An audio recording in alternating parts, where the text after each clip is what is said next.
পেপারসগুলোর কথা বললাম, আপনারা 2 সেট করে রাখবেন।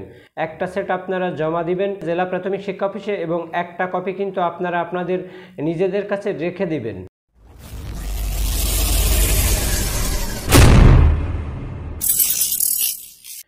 সবাইকে সুমনস গ্রামার ওয়ার্ডের পক্ষ থেকে আরও একবার সুস্বাগত জানিয়ে আজকের ভিডিওতে আমি আলোচনা করব প্রথম ধাপের নিয়োগ পরীক্ষাতে যারা উত্তীর্ণ হয়েছেন তাদের ভাইবা বোর্ডে প্রবেশ করার পূর্বেই আপনার জেলা শিক্ষা অফিসে কোন কোন ডকুমেন্টগুলো জমা দিতে হবে সেই প্রসঙ্গে। তো প্রথম ধাপের নিয়োগ পরীক্ষার রেজাল্ট গতকাল প্রকাশিত হয়েছে, আপনারা সবাই জানেন।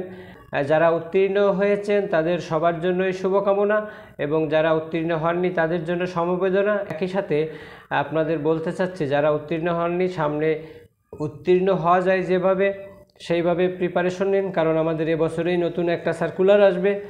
তো এখন আমি ভাইবার ব্যাপারে কথা বলবো, অর্থাৎ আপনার ভাইবা বোর্ডে যাওয়ার পূর্বেই যে ডকুমেন্টগুলো লাগবে সেই ডকুমেন্টগুলোর ব্যাপারে কথা বলবো। তো তার আগে আমি একটু বলি যে আমাদের প্রাথমিক বিদ্যালয় সহকারী শিক্ষক নিয়োগ পরীক্ষার ভাইবা অনুষ্ঠিত হয় জেলা প্রশাসকের কার্যালয়ে। আমাদের এই ভাইবা বোর্ডে উপস্থিত হওয়ার আগেই আমাদের ডকুমেন্ট জমা দিতে হয় জেলা প্রাথমিক শিক্ষা অফিসে এবং জেলা প্রাথমিক শিক্ষা অফিস থেকে ডকুমেন্টগুলো যাচাই বাছাই করার পর আপনার বাড়িতে পোস্ট অফিসের মাধ্যমে একটা লেটার আসবে এবং সেই লেটারেই আপনি জানতে পারবেন যে আপনার ভাইবা পরীক্ষাটা কবে, কখন, কোথায় অনুষ্ঠিত হবে। কথা হলো কোন কোন ডকুমেন্টগুলো আমাদের প্রয়োজন বা কোন কোন ডকুমেন্টগুলো আমাদের সত্যায়িত করে জমা দিতে হবে প্রাথমিক জেলা শিক্ষা অফিসে। যদিও সে নোটিশটা এখনও প্রকাশ করেনি, তবে 2-1 দিনের মধ্যেই নোটিশ বোর্ডে আপনারা দেখতে পাবেন। বেসিক্যালি যে ডকুমেন্টগুলো আমরা বিশেষ করে অ্যাপ্লিকেশন করার সময় উল্লেখ করেছি, তো সেই ডকুমেন্টগুলোই জমা দিতে হবে। তো প্রথমে 1 নম্বরে আসে আমাদের সকল একাডেমিক সনদ।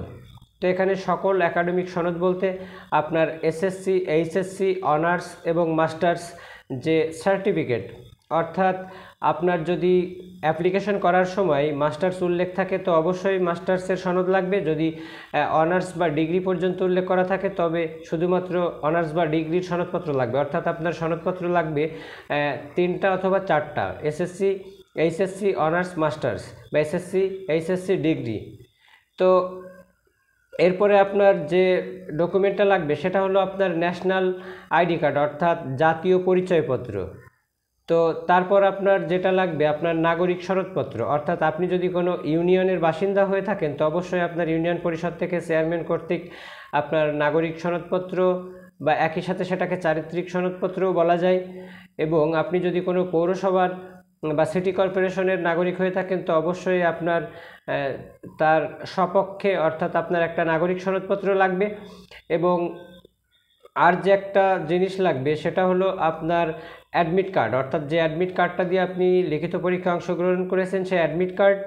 এবং একই সাথে আপনার যে অ্যাপ্লিকেন্ট কপি, অর্থাৎ আপনি প্রথম যে অ্যাপ্লিকেশনটা করেছিলেন সেই অ্যাপ্লিকেন্ট কপিটা লাগবে। এবং আপনার টাকা জমা দেওয়ার পরে যে আর একটা অ্যাপ্লিকেন্ট কপি আছে সেটা, অর্থাৎ এখানে 2টো অ্যাপ্লিকেন্ট কপি, একটা টাকা জমা দেওয়ার পূর্বে এবং একটা টাকা জমা দানের পরের। তো এটাই আছে বেসিক্যালি আপনার ডকুমেন্ট। এবং এছাড়া আপনি যদি কোনো কোঠার অন্তর্ভুক্ত হয়ে থাকেন, অর্থাৎ আপনি যদি পোষ্য কোঠা বা অন্যান্য কোঠা, এবং আমি এখানে বলে রাখি যদিও এখানে মুক্তিযোদ্ধা এবং প্রতিবন্ধী কোটা থাকবে না, তারপরেও যেহেতু আপনার বয়স এখানে 2 বছর কিন্তু তাদের জন্য শিথিল ছিল, তো অবশ্যই আপনি মুক্তিযোদ্ধা কোটা বা যদি প্রতিবন্ধী কোটা হন তবে অবশ্যই আপনি প্রতিবন্ধী কোটা হলে সমাজসেবা অধিদপ্তর থেকে আপনার সার্টিফিকেট নিতে হবে। এবং মুক্তিযোদ্ধা হলে অবশ্যই আপনার মুক্তিযোদ্ধা সংসদ বা মুক্তিযোদ্ধা পরিষদ থেকে আপনার তার সপক্ষে কিন্তু সার্টিফিকেট নিতে হবে। তো এখানে সবাই একটা কথা বলে রাখে যে কোটা কি তাহলে ভাইবার সময় কাউন্ট হয়? আসলে কোটা কিন্তু ভাইবার সময় কাউন্ট হয় না। ভাইবা হলো একটা মৌখিক পরীক্ষা এবং যেখানে সরাসরি কর্তৃপক্ষের সাথে আপনার একটা আলোচনা, এবং সেখানে অবশ্যই আপনি অ্যাপ্লিকেশন করার সময় যে তথ্যগুলো দিয়েছিলেন সেই তথ্যগুলো কতটা সঠিক সেটাও কিন্তু যাচাই করা হয়। যদিও আপনার প্রথমেই জেলা শিক্ষা অফিসে আপনার এই ডকুমেন্টগুলো জমা দিলে সেখান থেকে কিন্তু আপনাকে ভেরিফাই করবে এবং আপনাকে ভেরিফাই করে আপনার ডাকযোগে একটা চিঠি প্রেরণ করবে। তো যাই হোক, এরপরে আপনার লাগবে 3 কপি পাসপোর্ট সাইজের ছবি সদ্য তোলা এবং স্ট্যাম্প সাইজের 3 থেকে 4 কপি, অর্থাৎ আপনার 3 কপি স্ট্যাম্প সাইজ এবং 3 কপি পাসপোর্ট সাইজ ছবি লাগবে। তো যদিও আপনি 2-1 কপি বেশি করে রাখবেন, কারণ 2-1 কপি বেশিও লাগতে পারে। আমি যে ডকুমেন্টগুলোর কথা বললাম আমি আরেকবার আসি।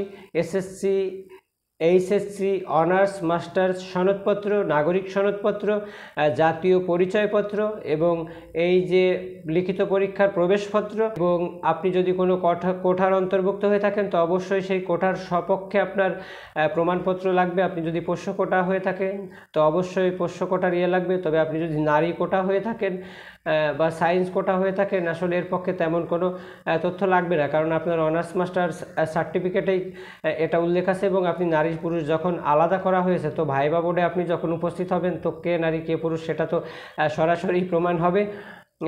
তো এই কাগজপত্রগুলো কিন্তু আপনাকে রেডি রাখতে হবে এবং আমি বলবো আপনারা যে ডকুমেন্টের কথা বললাম, পেপারসগুলোর কথা বললাম, আপনারা 2 সেট করে রাখবেন। একটা সেট আপনারা জমা দিবেন প্রাথমিক শিক্ষা অফিসে, জেলা প্রাথমিক শিক্ষা অফিসে, এবং একটা কপি কিন্তু আপনারা আপনাদের নিজেদের কাছে রেখে দিবেন। তো আজকের মতো এই পর্যন্ত। ভিডিওটি ভালো লাগলে অবশ্যই একটি লাইক দিবেন, কিছু জানার থাকলে কমেন্টে জানিয়ে দিবেন এবং চ্যানেলটি নতুন দেখে থাকলে সাবস্ক্রাইব করবেন এবং যাদের দেখার প্রয়োজন আছে বলে আপনি মনে করেন তাদের সাথে শেয়ার করবেন। ধন্যবাদ।